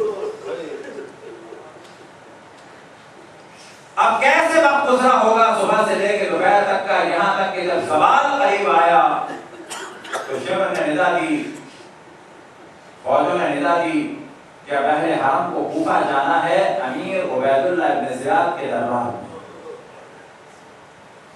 اب یہ کیا عالم ہے، نہ سروں پہ چادریں ہیں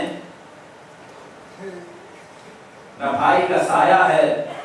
اب ایسے عالم میں جانا ہے کہاں پر؟ عبید اللہ ابن زیاد کے دربار میں. تو ایک وقت آیا کہ بیویوں کو سوار ہونے کا حکم دیا گیا.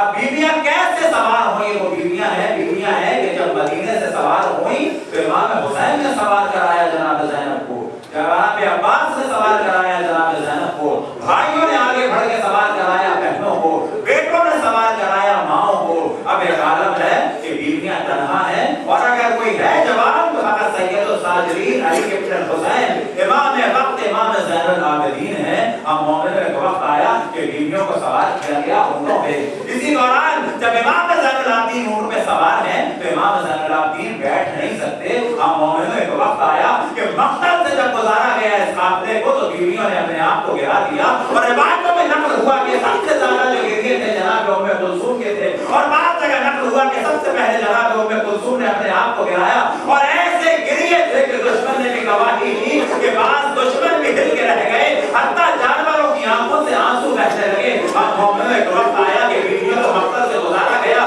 اب جو مقتل سے گزارا گیا تو بیویوں نے اپنے آپ کو گرا دیا. واہ حسینہ کی ندائیں تھی، یا رسول اللہ کی ندائیں تھی، واہ علیہ کی ندائیں تھی، اور ایسا گریا تھا کہ دشمن نے بھی گواہی دی کہ دل ہل کے رہ گئے. آپ مومنوں ایک وقت آیا کہ جناب زینب امام حسین کے جسم اطہر کے پاس آئی. ارے کوئی سوال کرے کہ زینب تو حسین کے جسم کے پاس ہے، ارے کون ہے اولو محمد کی میت کے پاس؟ کون ہے اولو محمد کی میت کے پاس؟ ارے تمام بیویاں حسین کی میت کے پاس ہیں. جناب سکینہ نے اپنا سر بابا کے سینے میں رکھ دیا. اسی دوران جناب زینب نے امام حسین کے جسم اطہر کو اپنی آغوش میں لیا.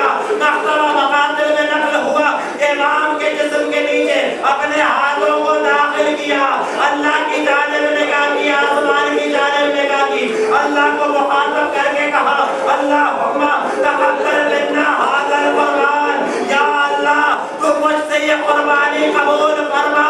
ایک وقت آیا کہ زجر بن قیس نے ندا دی کوفہ جانے کے لیے سب سوار ہو جاؤ. اب بیویاں میتوں کو کیسے چھوڑیں، بیویاں میتوں کو کیسے چھوڑیں؟ سکینہ کی آنکھ لگ چکی ہے، بیویوں کا گریہ بلند ہوا، کوئی بیوی میتوں کو چھوڑنے کو تیار نہیں. زجر بن قیس نے ندا دی تازیان برسانا شروع کرو. کبھی بیویوں پہ تازیانے پڑے تو کبھی نوازے. اب سکینہ کی آنکھ لگ چکی ہے، کون جدا کرے؟ لوگ آئے، کبھی تازیانے پڑے تو کبھی نوازے.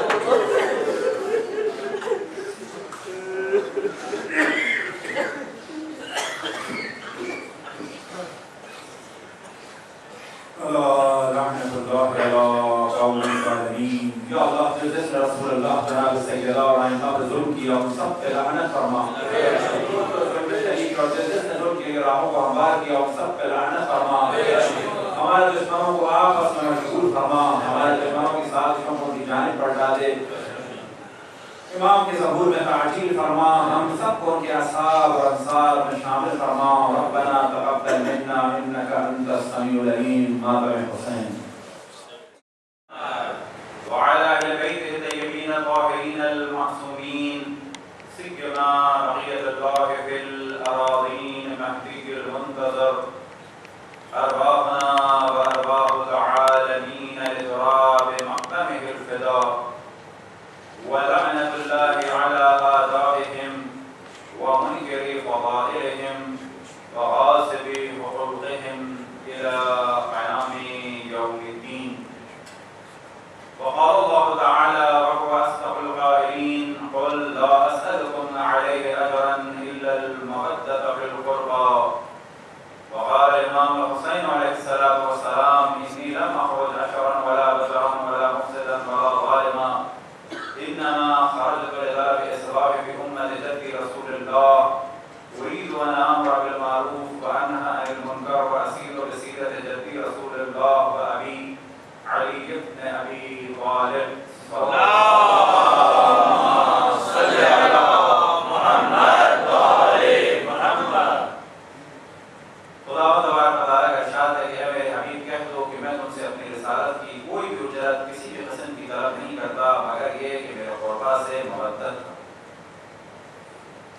جب امام حسین علیہ السلام مدینہ سے مکے کے لیے نکلے تو ارشاد فرمایا اپنے وصیت نامے میں جو اپنے بھائی جناب محمد حنفیہ کو دیا کہ میں اگر تکبر، تفریح یا فساد یا ظلم کے لیے نہیں، صرف اور صرف اپنے جد رسول اللہ کی امت کی اصلاح کے لیے نکلا. میں چاہتا ہوں کہ امر بالمعروف کروں، میں نہی عن المنکر کروں اور اپنے جد رسول اللہ اور اپنے والد علی ابن ابی طالب کی سیرت پر عمل کروں. صلوات میں محمد اللہم صلی علی محمد و آل محمد. امر بالمعروف وہ اہم ترین فریضہ ہے جس کے لیے امام حسین نے اپنا سب کچھ قربان کیا. ایک روایت میں نقل ہوا امام محمد باقر علیہ السلام سے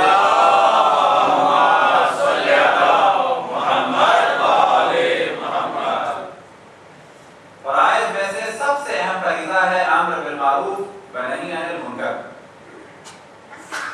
اور پھر اس کے بعد وجہ کی جانب توجہ دلاتے ہیں اور فرماتے ہیں کیونکہ باقی تمام فرائض کا دارالمدار ہے اس فرض کے اوپر.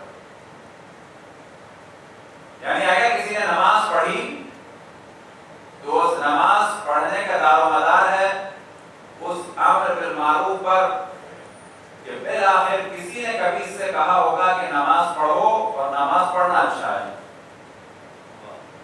جب تک امر بالمعروف نہ ہوا ہو اس وقت تک اس نے نماز نہیں پڑھی. اور اگر دین کی اس نے آشنائی حاصل کی ہے تو اسی کی وجہ سے حاصل کی ہے. بالآخر کبھی کسی نے بتایا ہوگا کہ بزرگوں کا احترام بہتر ہے، بزرگوں کا احترام لازم ہے، عادت اچھی چیز ہے، ظلم بری چیز ہے. البتہ عقل بھی اس چیز کو درک کرتی ہے لیکن عام طور پہ بچوں کو بتانا پڑتا ہے. چوری کرنا بری چیز ہے، یہ کسی نے اس کو بتایا ہوگا، یعنی نہیں عن المنکر کیا ہے کبھی. شراب پینا بری چیز ہے، کسی نے اس کو بتایا ضرور ہے. آج اگر ایک نوجوان یا کوئی بھی شخص اگر کوئی کام انجام دیتا ہے، مثال کے طور پہ مجلس میں جانا اچھی چیز ہے، وہاں پہ جا کے شور کرنا بری چیز ہے، کسی نے اس کو بتایا ضرور ہے. یہ جو بتایا تھا اس کا نتیجہ یہ نکلا کہ وہ آتا ہے اور آ کر شور نہیں کرتا. اب اگر وہ آ رہا ہے تو یہ بہت اہم فریضہ انجام دے رہا ہے، لیکن اس فریضے کا دارالمدار ہے اس فریضے کے اوپر جس کو کہا جاتا ہے امر بالمعروف. اور اگر یہاں آنے کے بعد کوئی برا کام نہیں کر رہا، محفل کی توہین نہیں کر رہا، مجلس کی توہین نہیں کر رہا، کسی کو اذیت نہیں دے رہا، تو یہ نتیجہ ہے کہ کسی نے اس کو نہیں عن المنکر کیا تھا. اور وہ کس طریقے سے کہ وہاں جا کر کوئی ایسا کام نہیں کرنا ہے کہ جو ائمہ علیہ السلام کی شان کے مطابق نہ ہو. اب جب یہاں پر ایک گفتگو آئی کہ شان کے مطابق نہ ہو تو ضمن ایک موضوع کی جانب توجہ دلائیں کہ بعض دفعہ بعض کام جائز ہیں، وہ جو حرام ہے وہ تو حرام ہے، کھل کے کہنا چاہیے حرام ہے، کوئی کمپرومائز نہیں ہونا چاہیے. ہمارے اتفاق سے بعض دفعہ پاکستان کے بعض علاقوں میں قصیدے ہوتے ہیں گانوں کے اوپر، برائی ہے. کہتا ہے کہ جس کو نہیں پتا 20-25 سال اس نے ثواب کمایا اسی کے اوپر، اس کو اسی پہ ثواب معلوم تھا اسے، نہیں معلوم تھا. لیکن کیا ایک عالم دین پر لازم ہے کہ بتائے؟ بالکل لازم. اب اس کی ذمہ داری ہے کہ یہ کام نہ کرے. لیکن اس نے جو ذکر کیا ہے بیت کا، جس صورت میں بھی کیا اس کا ثواب ملے گا. اسے من قال فینا بیتا بنى اللہ بالجنۃ بیتا، جس نے ہمارے لیے ایک شعر کہا اسے جنت میں ایک گھر ملے گا. اللہ اس کے لیے جنت میں ایک گھر بناتا ہے. اب یہاں کہنے سے مراد یہ بھی ہو سکتی ہے کہ اس نے انشاء کیا، اپنا شعر کہا، اور کہنے سے مراد یہ بھی ہو سکتی ہے کہ جیسے لگتا ہے ابھی اشعار پڑھے اور نہیں معلوم، ممکن ہے جسارت ہے، ممکن ہے وہ ایک ہے تو زیادہ ثواب ملے گا، اور اگر دوسرے کے تھے تو بھی ثواب ملے گا. من قال فینا بیتا، جس نے ہمارے لیے ایک شعر کہا. اب اگر وہ شعر کی دھن کے مسئلے اس کو نہیں معلوم تھے کہ گانے کی صورت میں کہہ رہا تھا کہ حرام ہے یا حلال ہے، تو کیونکہ وہ نہیں جانتا تھا ثواب ملے گا، بالکل ثواب ملے گا. اللہ سبحانہ و تعالیٰ عادل ہے، ثواب ملے گا اسے.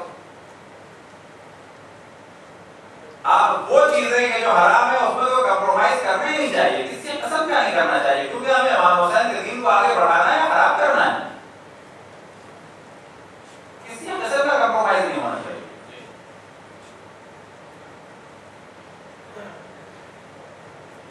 بعض دفعہ ممبر سے بات ہوتی ہے اور ایک شیٹ اڑائی جاتی ہے نماز کے اوپر. کیسے ممکن ہے کوئی امام حسین کا ماننے والا اور نماز کو جو ہے وہ خراب کرنے کی کوشش کرے، جبکہ امام حسین نے شب عاشور مہلت مانگی کس چیز کے لیے؟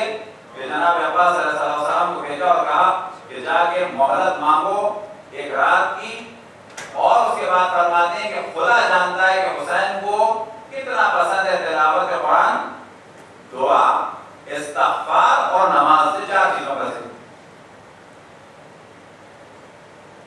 اور ایسا شور تھا امام حسین کے خیام میں کہ دشمن نے بھی کہا کبھی کیوں ہوں کہ کبھی کے نحل. ایسا شور تھا جیسے کہ شہد کی مکھی کے شبتے سے آتا ہے. سب مصروف تھے، کوئی تلاوت قرآن مجید میں، کوئی دعا میں، کوئی استغفار میں، کوئی رکوع میں، کوئی سجود میں، کوئی قنوت میں، کوئی مناجات میں. اب اگر کوئی یہ بات کرے تو یہ توہین ہے ائمہ علیہ السلام کے ہدف کی. رہ گیا مسئلہ ٹکرانے کا تو وہ پہلے کہہ چکے. بہترین مومن وہ ہے کہ جو عزاداری میں بھی سب سے آگے ہو اور نماز اور روزے میں بھی سب سے آگے ہو. صلی اللہ علیہ وسلم.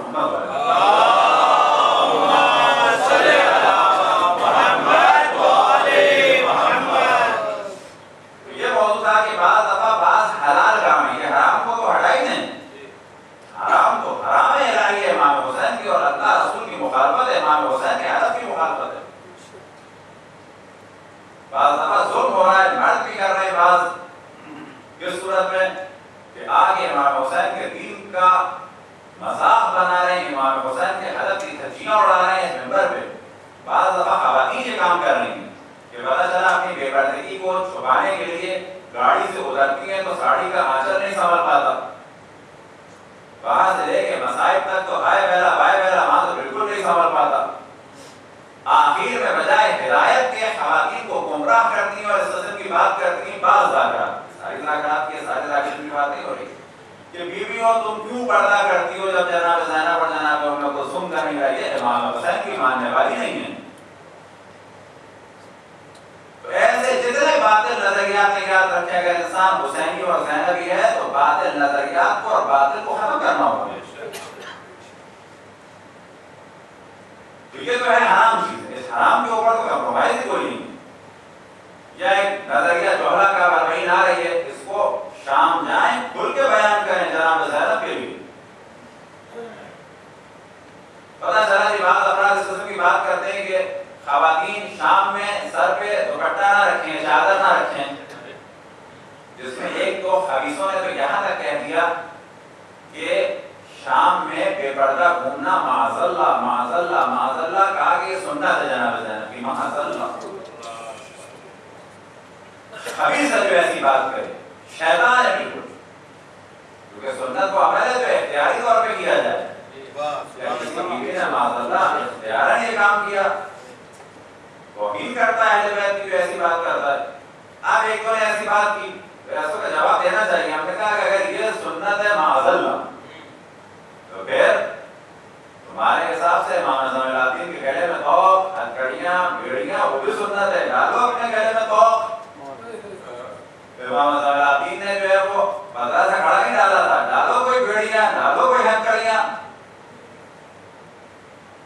کرو.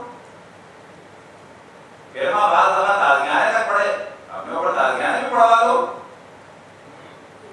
پتا چلا سارے شیطانی کام. یہ تو شیطانی کام ہے کہ جن کو ایک مومن پر لازم ہے، واجب ہے اگر وہ حسینی اور زینب کی کھل کے مخالفت کرے. اس کی شدت کو کوئی کمپرومائز نہیں. بے شک بے شک. اب آ گیا موضوع ایسا کہ بعض چیزیں شان کے خلاف جائز ہیں، بعض چیزیں جائز ہیں لیکن شان کے خلاف نہیں آتا. یہ موضوع کہاں آتا ہے؟ بعض دفعہ کہ جی نہیں یہ تو چل جائے گا، حلال ہے. ہم ہمیشہ کہتے ہیں حلال ہے، لیکن اہل بیت کی شان اتنی عظیم ہے کہ ان کی شان کے اگر مطابق حلال لیں گے تو وہ بھی صحیح نہیں. حلال ہے لیکن شان ان کی اتنی بلند ہے کہ بعض چیزیں صحیح نہیں ہیں ان کی شان کے مطابق. اور بات تو بہت واضح سمجھ میں آتی ہے. مثال کے طور پہ اب آپ دیکھیں بعض دفعہ افسوس ہوتا ہے کہ لوگ کیسے بات کو خراب کرتے ہیں. یہی بالکل مثال کے دفعہ میں ڈیفینس میں تھی کراچی میں. وجہ کیا تھی کہ ہمارے یہاں انحرافات کا سلسلہ چل رہا تھا. ہمار ہو رہے تھے ائمہ علیہ السلام کی ولادت پر، جس میں کراچی میں کھل کے اگر کسی نے بولا، ہم نے بولا کھل کے اللہ کا شکر ہے نتیجہ نکلا، نہ سویم چھوڑا، نہ چالیسواں چھوڑا، نہ کچھ چھوڑا. ہر چیز میں کہا کہ ہمار اور رقص و موسیقی اور میوزیکل آرکیسٹرا اور ساری چیزیں امام حسین کی شان میں نہیں ہیں، یہ تو حرام ہے. تو میں یہ مثال دی کہ چلیں بعض دفعہ اگر آپ کہتے ہیں کہ مثال کے طور پہ فلانا کام حلال ہے، فلانا کام حلال سے کیا مراد؟ بعض نے کہا کہ بالیوں کی بعض اقسام حلال ہیں، بعض اقسام. ہم نے کہا دیکھو وہ بھی اگر حلال ہے تو صحیح نہیں ہے. پھر انہوں نے اس کی مثال دی کہ فرض کریں مرد کے لیے نیکر پہننا حلال ہے، حلال ہے. یہاں بیٹھ جائیں نیکر پہن کے، حلال ہے. مرد کے لیے نیکر پہن کے اچھلنا حلال ہے. فٹ بال کے گراؤنڈ میں بالکل حلال ہے. یہاں سب نیکر پہن کے آ جائیں اچھلنا شروع کرتے ہیں، حلال ہے. مسجد میں سب کے ساتھ اچھلنا شروع کرتے ہیں نیکر پہن کے. بعد دیکھیں مولانا آپ نے کہا تھا کہ مرد شارٹ پہن سکتا ہے، مرد فٹ بال کے گراؤنڈ میں اچھل سکتا ہے، بس اچھلنا شروع کرتے ہیں. کہا جائے گا مسجد کی شان کے خلاف ہے، امام بارگاہ کی شان کے خلاف ہے، ائمہ کی محافل کی شان کے خلاف. یہاں سے حلال کی بات نہیں ہوتی، شان کی بات ہوتی ہے. حرام تو بالکل غلط. حلال میں دیکھا جاتا ہے شان ائمہ کے خلاف ہے یا نہیں ہے. لہٰذا تالیوں کا جو مسئلہ ہے، تالیاں جائز ہیں. اگر حلال کام کے لیے آپ اپریشیٹ کرتے ہیں تالی جائز ہے. کسی کے گانے پہ اپریشیٹ کرتے ہیں حرام ہے. کسی کے رقص پہ اپریشیٹ کرتے ہیں تالی سے حرام ہے. کسی بچے کے پاس ہونے میں تالی بجاتے ہیں حلال ہے. سالگرہ میں تالی بجاتے ہیں حلال ہے. ائمہ کی ولادت میں تالی بجائیں تو براتے کا عام طور پہ فتویٰ ہے کہ حلال ہے لیکن ائمہ کی شان نہیں ہے. جو محافل ہے ائمہ علیہ السلام میں تالیاں چل رہی ہیں، شان ائمہ اس سے بہت بالا تر ہے. شان ائمہ یہ ہے کہ صلوات ہو، تکبیرات ہو.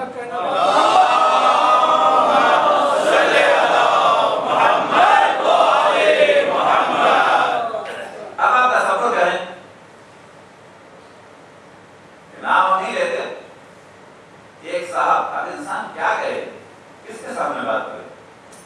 پتا چلا اسی محفل میں ایک ڈاکٹر صاحب پڑھے لکھے، بعد میں جا کے ہمیں معلوم ہوا کیا ایک عالم دین کیا جا کے، بلکہ بہت آپ سے باتیں نام ہے علامہ طالب لوہری صاحب کے یہاں ہمارا آنا جانا ہے، بہت خوش یقین ہے ہمارے ساتھ. انہوں نے نہیں کہا، لیکن گھر پہ دوست صاحب بیٹھے ان سے جا کے شکایت کی. انہوں نے منع کیا کہ نہیں وہ ایسی بات نہیں کر سکتے. وہاں جا کے کیا کہا کہ مولانا وہ تو نیکروں کی بات کر رہے تھے. اب آپ دیکھیں موضوع کیا تھا اور کیا کیا دیا.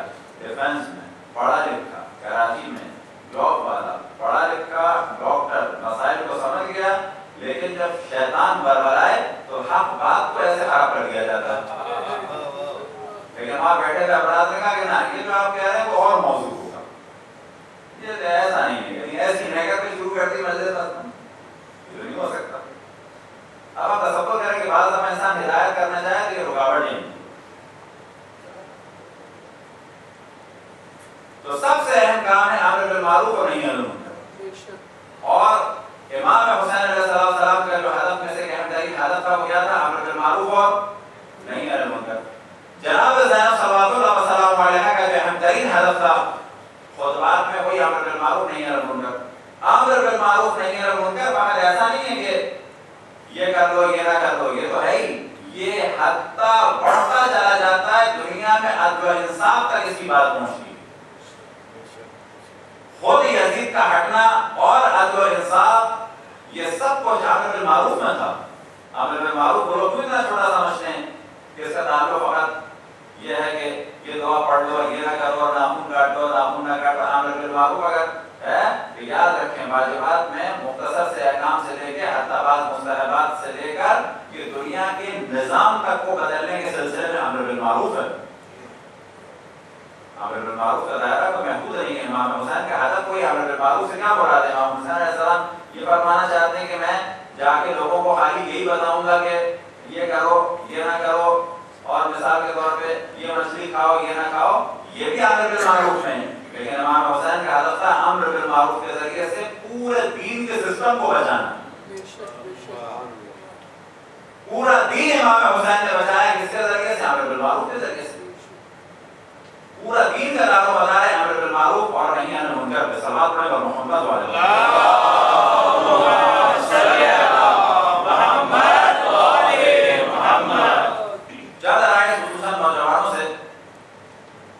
بات میں ہمیں بھی خوشی ہوگی وہ یہ کہ یہاں ہم ہیں، فارغ ہیں، کوئی اگر سوال جواب کی نشست ارینج کرنا چاہیں بیٹھیں، خصوصاً ماں باپ لے کے آئیں، چھوڑ کے جائیں. کچھ نشستیں ایسی ہوں کہ جس میں فقط نوجوان ہوں تاکہ وہ اپنے مسائل پوچھ سکیں.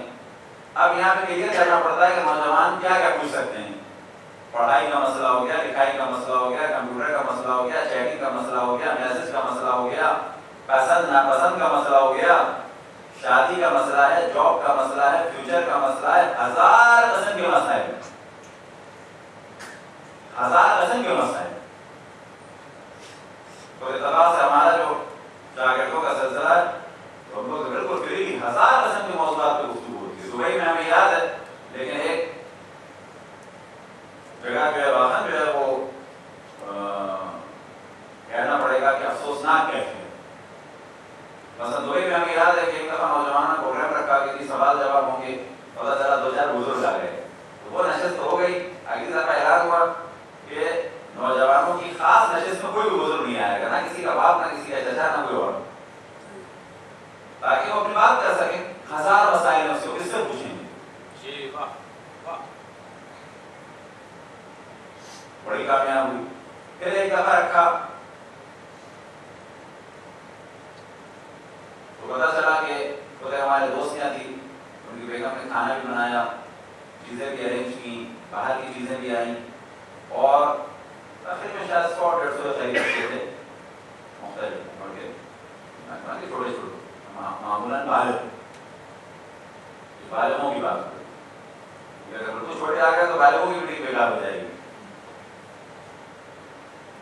اس کے بعد کیا ہوا، انہوں نے سب کچھ کیا اور وہ میاں بیوی بھی چلے گئے گھر سے. صرف ہم تھے اور اتنے سارے بچے تھے. سب نے اپنے سوالات کیے، جس قسم کے سوالات ہو سکتے تھے. مجھے بظاہر بڑا سمجھا تو کیا کہ یہ بچے جو ہیں کتنے بدتمیز ہو گئے، کیا کیا پوچھ رہے ہیں، آخر کس سے پوچھیں. پہلا مرحلہ خود ماں باپ بتائیں. ماں باپ کا کلیئر نہیں بتا سکتے تو بلا شک جو ہے وہ کوئی ایسی نشستیں ہوں تو علماء سے کانٹیکٹ کریں، حرام و حلال پتہ چلے. یہ پورا سلسلہ ہوا. اب گیلری سب کے لیے تھی، دبئی کا ٹریفک سب کے لیے تھا. ماں باپ سب کے یا نیچے پارکنگ میں تھے یا کہیں چلے گئے تھے چھوڑ کے. جن کے گھر دور تھے وہ کسی اور کام سے چلے گئے تھے، جن کے گھر قریب تھے وہ اپنے گھروں کو چلے گئے تھے. تو ایک افسوسناک چیز ہے کہ جو بعض کی خوشی کا سبب ہوگی، بعض سمجھیں کہ شاید ہم ان کا جو ہے کوئی خامخواہی میں احترام کر رہے ہیں. ایسا نہیں، کسی بھی قوم کا کوئی احترام ایسے نہیں کر رہے. ایک افسوسناک چیز ہے، خود ہم لوگ بھی شامل ہو جائیں گے. وہ یہ تھا کہ جتنے بھی بچے تھے تو 99.9.9 جو تھے وہ خواجہ حضرات کے تھے. گرمی فوجوں کے لیے بھی تھی، پنجابیوں کے لیے بھی تھی، مہاجروں کے لیے بھی تھی، سید کے لیے بھی تھی، غیر سید کے لیے بھی تھی. اعلان سب کے لیے ہوا تھا. لیکن آپ کو تعجب ہوگا جب بعد میں احساس ہوا ہم نے کہا کوئی بھی نہیں آیا سوائے ان. اچھی بات ہے، اچھی بات ہے. اب یہاں پہ ذہن میں رکھیں کوئی اپنے بچوں کو لائے گا، اگر وہ لایا اور لے گیا، اس دوران اگر بچے نے فقط غسل یا وضو سیکھ لیا تو جب تک یہ نماز پڑھے گا اور جب یہ اپنی بیوی کو یا شوہر کو سکھائے گا یا یہ کہ اپنے بچوں کو سکھائے گا اور یہ بچے بچوں کو بتائیں گے تو ممکن ہے یہ گھر سے لے کے فلانی جگہ تک لانے کا ثواب قیامت تک ملے. اور یہ لانا خود در حقیقت امر بالمعروف اور نہی عن المنکر. یہ خود لانا جو امر بالمعروف اور نہی عن المنکر. یہاں نہیں لائیں گے بچے بعد میں بگڑ جائیں گے. سوال ہوگا کہ اللہ نے یہ امانت دی تھی اس کا کیا کیا؟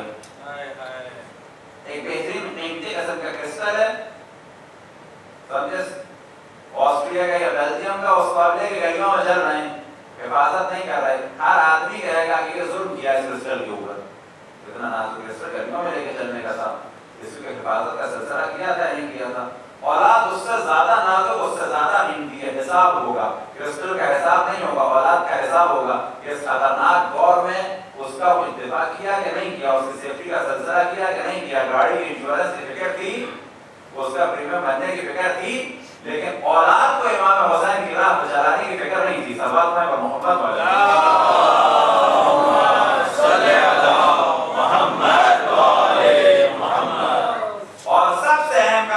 جہاں پر بھی ہوں, جب بھی ہوں, یہ دنیا میں عام طور پر پیغام دے اپنی آل اولاد کو, جس ملک میں بھی ہوں, اہل بیت سے متعلق جو عمارت ہے, وہ مسجد ہو یا امام بارگاہ ہو یا سینٹر ہو, جو بھی ہو, سب سے زیادہ ضروری ہے کہ اپنی اولاد کو اہل بیت کی محبت کی جائے, اہل بیت سے قریب کیا جائے, اہل بیت کی خدمت میں لایا جائے اور اہل بیت کی راہ میں چلایا جائے. جب آپ کی اولاد جائے, وہ ہماری روش ہے, جو بھی ہمارا جان پہچان کا جاتا ہے, اور ہم کہتے ہیں اترتے ہی جاتے ہی فارغ ہوتے ہی پہلا کام یہ کرنا کہ وہاں پر اسلامک سینٹر اہل بیت کا ہے, دوستو ڈھونڈو, وہاں جاؤ, وہاں سے دوستوں کا حلقہ شروع کرو تاکہ گمراہ لوگوں سے محفوظ رہو. وہاں والنٹیئر بنو, امام حسین کی خدمت کرو, اس دیار غیر میں اس غریب الوطن کی خدمت سے کام شروع کرو, اللہ برکت دے گا. کل پرسوں ہماری بات ہوئی, ایک تو یہاں کے ہمارے پرانے دوست احباب تھے, وہ کہہ رہے تھے محرم میں وہاں جاتے ہیں پاکستان, تو ہم نے کہا کہ جائیں, لیکن اگر دنیا کے کسی ایسے علاقے میں جائیں, فرض کریں آپ چلے گئے, فرض کریں سویڈن کا فلانا شہر ہے جائیں, امام بارگاہ نہیں ہے, آپ 8 مومنین ہیں, 8 مومنین نہ جائیں پاکستان, 8 مومنین وہاں سے حضرت علی کی بنیاد ڈالیں ایک کمرے سے, 8 مومنین ڈھونڈے, لبنان کا, ایران کا, عراق کا, افغانستان کا, پاکستان کا, انڈیا کا, ادھر کا, ادھر کا, شرق کا, غرب کا. اگر باتیں ایک دوسرے کی نہیں سمجھ سکتے تو ساتھ بیٹھ کے حسین حسین کریں, لیکن بنیاد ڈالیں ایک حسینیہ کی, یعنی امام حسین کے ذکر کی جگہ کی, یعنی امام بارگاہ کی بنیاد ڈالیں سب مل کے. نہیں ہے کہ لبنان والا لبنان چلا گیا, انڈیا والا انڈیا چلا گیا, پاکستان والا پاکستان چلا گیا, یا کہ میری زبان تمہاری زبان, امام حسین کا ذکر کریں, بنیاد ڈالیں, مل کے کریں. اب ایک دور آئے گا کہ امام بارگاہ کی بنیاد پڑے گی, ایک کمرے سے پڑے گی. وہ کیسے پڑے گی کہ آپ نے اپنا کمرہ خالی کر دیا, یہاں پہ سب آ گئے. اگلا مرحلہ آئے گا, اللہ سبحانہ و تعالیٰ برکت دے گا, امام حسین کے ذکر میں ایسی برکت ہے کہ بالآخر ایک وقت آئے گا کہ مسجد بھی بنے گی, امام بارگاہ بھی بنے گی. اس کے بعد ممکن ہے کہ ایسا دور آئے کہ کئی سو لبنانی ہو گئے, کئی سو عراقی ہو گئے, کئی سو پاکستانی ہو گئے. آپ کو اپنی مجلس کریں, آپ اپنی مجلس کریں, لیکن ہدف یہ ہو کہ امام حسین کا ذکر دنیا کے ہر شہر میں کرنا. ہدف یہ ہو, شکست نہیں کھانے کی, یہاں نہیں ہے تو ہم واپس چلے جائیں. کیوں چلے جائیں؟ فن لینڈ میں کرنا ہے, گرین لینڈ میں کرنا ہے, انٹارکٹیکا میں جگہ مل جائے وہاں بھی کرنا ہے. نہ یہ کہ یہاں سے ہم واپس جائیں گے امام حسین کا ذکر کرنے کیوں جائیں گے, یہی پہ کریں گے, اسی برف میں کریں گے, اور اسی برف میں جو ہے امام بارگاہ ہوگا, اسی برف میں امام حسین کا نام ہوگا. چاہے کہیں آگ برس رہی ہو, چاہے کہیں برف برس رہی ہو, ہر جگہ امام حسین کا پیغام پہنچانا. یہ اپنی اولاد کو ہمیشہ جو ہے اس کی شدت کے ساتھ تاکید کی جائے کہ جہاں جاؤ اسلامک سینٹر سے کانٹیکٹ کرو. لہٰذا یہاں پر انتظامیہ کے ساتھ والدین خصوصاً اور بچے نوجوان البتہ جو ذرا سے بڑے ہیں وہ کانٹیکٹ میں رہیں, نشست رکھیں, اس میں موضوعات ہوں گے, حرام ہے, حلال ہے, واجبات ہیں, کانٹیکٹ ہے, ملنا ہے, ملانا ہے, شادیاں ہیں. بعض دفعہ والدین کہتے ہیں بچہ بگڑ گیا, غلط جگہ شادی کر لی, تو کیا کبھی شادی اس کے سامنے ڈسکس کی تھی پہلے؟ کبھی بتایا تھا کہ دشمن اہل بیت میں شادی کے نتائج کیا ہیں؟ کبھی آپ نے ڈسکس ہی نہیں کیا تھا, اب تو ہو گئی. یاد رکھیں میں کہ ہر موضوع ڈسکس کرنا ہے کہ جس کا تعلق ایک حسینی سے، کوئی بھی موضوع گندا نہیں ہے، یہ ہوتا ہے ایک موضوع ایک کے لیے، ایک موضوع ایک کے لیے، بچے کے لیے موضوع مناسب نہیں ہے، بالغ کے لیے موضوع ضروری ہے، کوارے کے لیے موضوع مناسب نہیں ہے، شادی شدہ کے لیے ضروری ہے، کوئی موضوع ایسا نہیں جس کا تعلق مومن سے ہو اور اس پر ڈسکس کرنا صحیح نہ ہو۔ صلوات پڑھیں اور محمد